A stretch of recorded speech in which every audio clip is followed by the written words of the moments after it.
A very happy Madaraka Day to you. Welcome to Professor Harman Manyora's channel. My name is Jadel Cabero. This is a special Madaraka Day segment. Professor, how are you doing? Wonderful, wonderful on this beautiful Madaraka Day. You know, I feel like this day usually makes me feel more patriotic, especially when you listen to the songs and the dances. Are you proud of on where we've reached since we attained self-rule? I'm proud of being a Kenyan. I'm sure many Kenyans are proud. There are many challenges we face, but at least when you look back and see what others have gone through, we are proud that we are still intact as a country with all our challenges, but we have a home. Professor, you made a shocking announcement on your video, and you said it is Uhuru will make a big announcement that he will endorse Raila Odinga on Madaraka Day. The speech came, the speech went, Raila wasn't endorsed. Were you wrong, Professor? Many people have called me, including on Twitter. I saw Bon Calvari saying I was wrong. But I want to remind people like him, you need to listen to a speech carefully. And you need to know who is giving the speech. Did you expect Uhuru Kenyatta to stand in Kisumu and say, I'm endorsing Raila? You have to read what he says. And let me just point it out to those who may watch this video. He said, unknown to many people, Raila never asked me for anything. He never asked me for anything. What thing do you think Raila would have asked Uhuru for? Is it money? Endorsement. Endorsement. That's what he meant. But juxtapose that now, put it, don't even juxtapose, just got the next words he said after that. That Raila never asked me for anything. Then he immediately moves to say, I'm with Raila as we go into the future. We'll be with you into the future. What does that mean? Aren't you justifying yourself, Professor? No, I'm not justifying. Yeah. And I've asked people now to go back and watch the clip. Go to YouTube, get the clip. When he says, Raila never asked me something, and then proceeds to say, I'm with you as we go into the future with other leaders. With other leaders. Yes. What does that mean? You know, I'm an expert. Let me play that video right now. Yes. Today, I want in particular to thank the Right Honorable Raila Amolo Odinga for embracing national pain over his personal gain when we did the handshake. What is more, and many do not know that, is that he did this without asking or demanding anything from me. And I want to say today that whatever the future holds, I look forward to working with him and all Kenyan leaders and Kenyans to build a better, brighter, more united and prosperous Kenya, East Africa, and Africa. Generally, I feel like this day has been generally a very peaceful day, so calm. The event was amazing. Do you think it would have turned out the way it has if there was no handshake between the former Prime Minister and Certainly no, certainly no. This country had been divided badly. Uhuru could have gone to Kisumu because he's the president and he's a commander-in-chief, but he would have needed a lot of security even to address a meeting there. And the stadium will have been empty. I mean, even without, if Corona wasn't there. Empty, and only government functionaries would have gone there. A few people would have been ferried, but it would have been empty. Speaking of the event, there's one thing that stood out, the president breaking protocol, allowing the former Prime Minister to speak after the Deputy President. This has caused a lot of talk on social media platforms. Do you think this was a wrong move and it has diminished the Deputy President? Protocol issues are challenging. Even when we had a coalition government between Kibaki and Raila, there were such awkward moments again. Kalonzo, Raila, Kibaki, you know. And even here, even in this current situation we are in, there have been times when Ruto has spoken and hands over to the president without inviting Raila or something like that. And people have not liked it. So you a good public speaker or event manager, you read the mood on the ground and you act accordingly. Why do you want to create embarrassing situations, awkward situations? Was this just to please now the guys from Kisumu? Yeah, of course. You look at the situation and say, if you acted in a manner to tell the people you are slighting Raila, things would be a little awkward. Both Governor Anyang' Nyong'o, Deputy President William Ruto, former Prime Minister Raila Odinga, and President Uhuru Kenyatta spoke of one thing: unification of the country. Yes. And it is different. It is a different perspective when it comes to the Deputy President compared to Uhuru. And what I felt was Uhuru felt like the judiciary didn't make a good decision. He said it is time for us to look at the choices and the burden of the choices that we make. Do you feel like there's a big burden that the judiciary is carrying and it is caused by the I've choices said we really, make? the judiciary does not operate in a vacuum. Whatever decisions you make are supposed to move the country forward, to promote the rule of law, to promote constitutionalism, democracy, human rights, and all those kind of things. But if you do that at the expense, for example, of stability, if you come up with a decision that could antagonize a significant section of the country and cause maybe turmoil, then you are also not a very realistic bench. No bench in the world operates in a vacuum. Let me give you a good example, and I think I mentioned in this show. Trump tried to reach the judiciary. You know, he could have won. Me, I'm one of those who believe he won. But they didn't listen to him. And this is his court. This is a court, mainly Republican, conservatives. But they didn't want to listen to him because they know the consequences. You can be giving somebody justice. And many countries and courts have had to balance between justice and peace.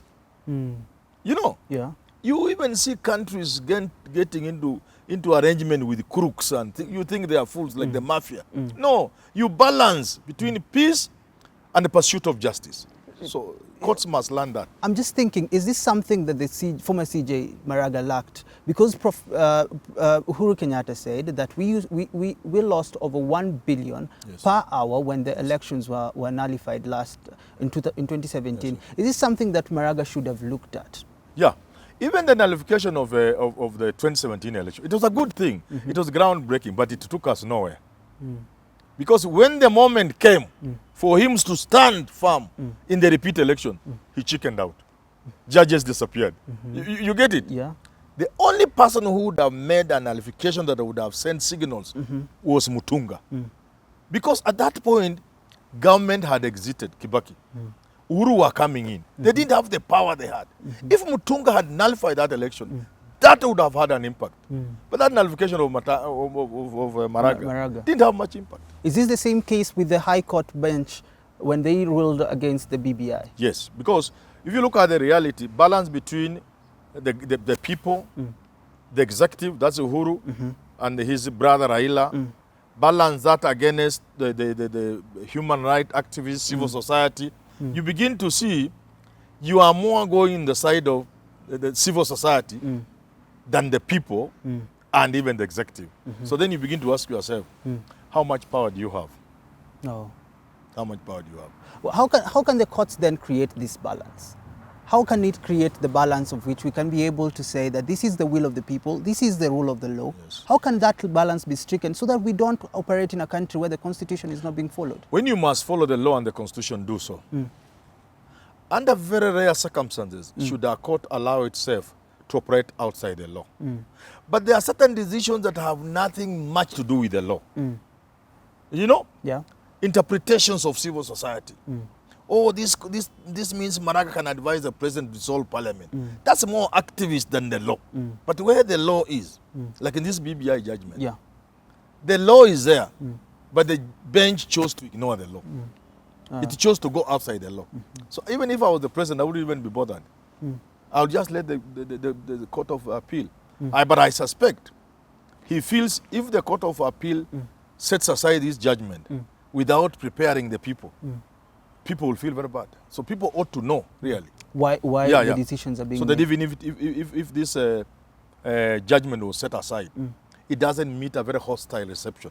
At least an informed citizen. The president spoke about economic freedom, moving away from the constitutional side of the conversation. Yes. Do you think President Uhuru's government has done more for the country compared to other presidents? People have always compared Kibaki, and they said people have always been saying that Kibaki did a good job. He hasn't created the debt burden that we have right now. Has the president done good for the country, even though the development, we can be able to see the developments? You see, one thing you must say, what Uhuru is doing today will bring its benefit many years to come.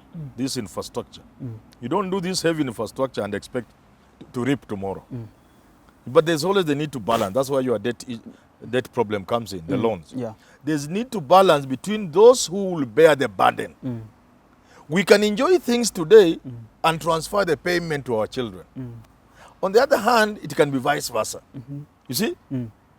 We need to balance that. So when you are taking debts for a country for development, you have to balance between the current generation and the future generation. Who will bear the burden? Okay. How much can we sacrifice? How much of tomorrow should we sacrifice for? Of today should we sacrifice for tomorrow?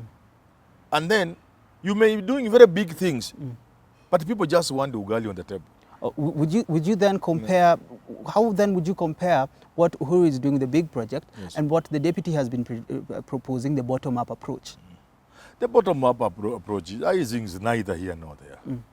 Within the context of a capitalist system and a state crafted like the Kenyan state, unless you rupture, unless you destroy the status quo, unless you come up with a revolution, there's only so much you can do. After Moi, after Kenyatta, Moi. After Moi, Kibaki. After Moi did more than Kenyatta did. Kibaki, excuse me. Kibaki did more than who is this? Moi did. Yeah. Uhuru has done far more than Kibaki did. Whoever comes after Uhuru will still do more. But within the context of what is just normal, standard, you just improve kidogo.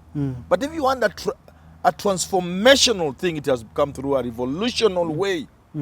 You must destroy the status quo. In other words, I find it very stupid to tell me bottom up will make people in Kibera live better lives. They will get ugali. They will do their mama mboga business from Kibera. No, if I was the president, I will destroy Kibera. There will be no Kawangware. There will be no Madare. I will get rid of it, all of it. How would you then that is a revolutionary thinking I'm talking about. There is so much we can share with them, we as Kenyans. But it goes in the hands of just a few. Let me just ask then, do you think Kenyans need to be hurt for the country to heal? Do you think there's so much that needs to happen that people will hate for us to see the country develop? Correct. I've said we have achieved so much since independence, but we must fight for what we deserve. We deserve a lot better than what we have now. But for you to talk a bottom-up approach, without coming up with anything revolutionary, within the context of how Mabwenyenye, the capital is continuing, the same politicians going to Kibera for votes, they wouldn't even allow you to do anything good for those people. If it is me, I will transform, because in 5 years, you'll never see a slum in Nairobi or in Kenya. The president also talked about the integrity of our politicians. He said most of them look for long-term gain and political gain instead of being leaders that we need. Is there something that people should look out for to see this guy is just a politician looking for a way to get into parliament and build his own, get tenders and get money? Who is a good leader? It is difficult. You know, politicians are not leaders. These are crooks who want power, raw power. And they know the game. They are in it, like Uhuru said today, for the short-term gain. They don't look at Kenya in 50 years from now. It is leaders who can look at Kenya.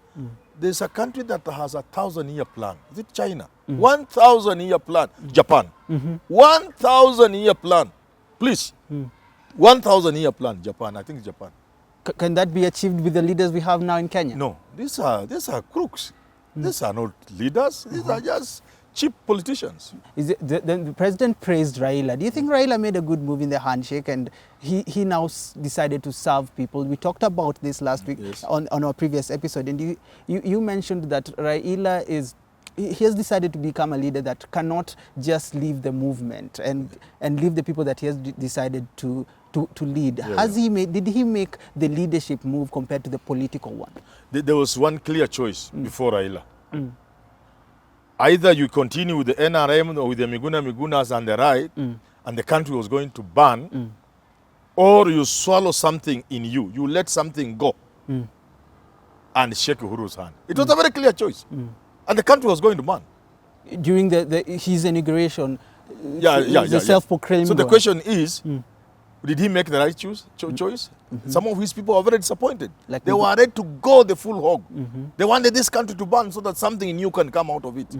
But I think he chose to be a statesman. Say, okay, that could explain why he may even choose not to run.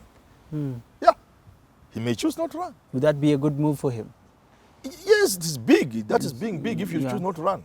Say, well, you thought I was in for president. No, I want a better country.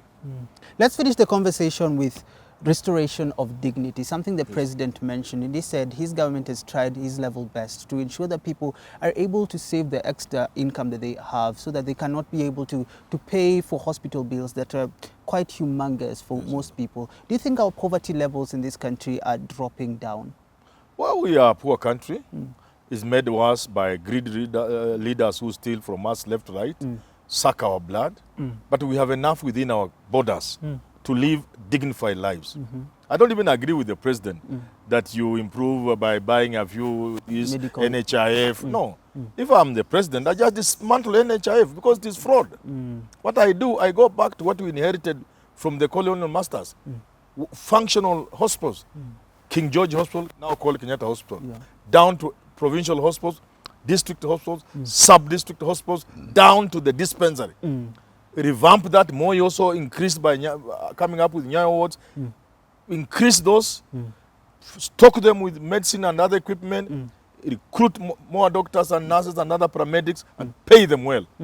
And let anybody who has walked to hospital and get treated. We have the money to do that. We have the resources to do that.